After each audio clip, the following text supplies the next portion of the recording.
নমস্কার বন্ধুরা, সবাইকে স্বাগত সিম্পল ফুড অ্যান্ড ট্রাভেলে। আজকে তৈরি করে দেখাবো সর্ষে ইলিশ একটু অন্যরকমভাবে।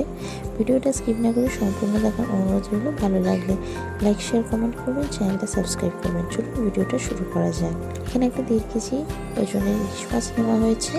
ইলিশ মাছটাকে খুব সুন্দরভাবে কেটে ধুয়ে পরিষ্কার করে রেখে দেওয়া হয়েছে।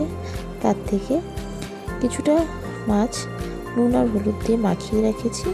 আর এদিকে কড়ার মধ্যে সর্ষের তেল দিয়েছি, তার মধ্যে কালো জিরে দিয়ে কালো জিরেটাকে 2 মিনিট ভেজে নেব।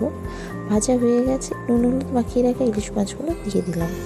আপনারা যারা চ্যানেলে নতুন ভিডিও দেখছেন অবশ্যই চ্যানেলটি সাবস্ক্রাইব করে দেবেন।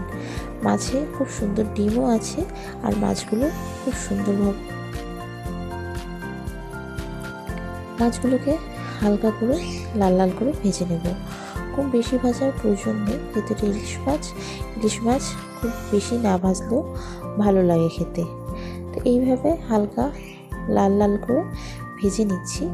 ভেজে নিয়ে ভাজা হয়ে গেছে, এবার তুলে রেখে দিয়েছি একটা প্লেটের মধ্যে। আপনারা কে কোথা থেকে ভিডিওটা দেখছেন অবশ্যই কমেন্ট করে জানাবেন। এবার সেই তেলের মধ্যেই দিয়ে দিচ্ছি পরিমাণ মতন জল দিয়ে তার মধ্যে দিয়ে দিচ্ছি পরিমাণ মতন হলুদ গুঁড়ো আর সামান্য পরিমাণে নুন দিয়ে ভালো করে নাড়াচাড়া করে নিয়ে এখানে একটা সর্ষের মিহি পেস্ট তৈরি করে নিয়েছি। এই পেস্টটা দিয়ে দিলাম। এখানে শুধু সর্ষে আর কাঁচা লঙ্কা, আর কিছুই না।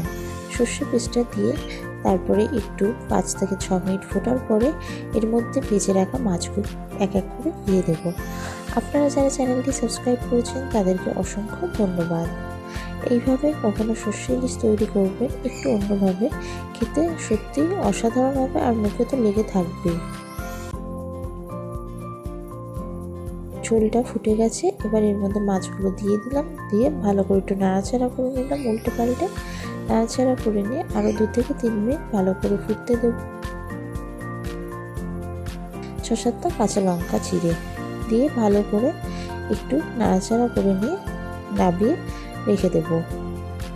একটু গায়ে গায়ে হয়ে গেলে নাবিয়ে রেখে দেব। এখানে সর্ষে ইলিশ পুরো তৈরি হয়ে গেছে, এবার নাবিয়ে নিয়েছি। আপনাদের ভিডিওটা কেমন লাগলো অবশ্যই জানাবেন। আশা করি ভালো লেগেছে। ভালো লাগলে লাইক, শেয়ার, কমেন্ট করবেন, চ্যানেলটা সাবস্ক্রাইব করে দেবেন, পাশে থাকা বেল আইকনে ক্লিক করে দেবেন যাতে সবার আগে আপনার কাছে নিত্য নতুন ভিডিওর নোটিফিকেশন গিয়ে পৌঁছায়।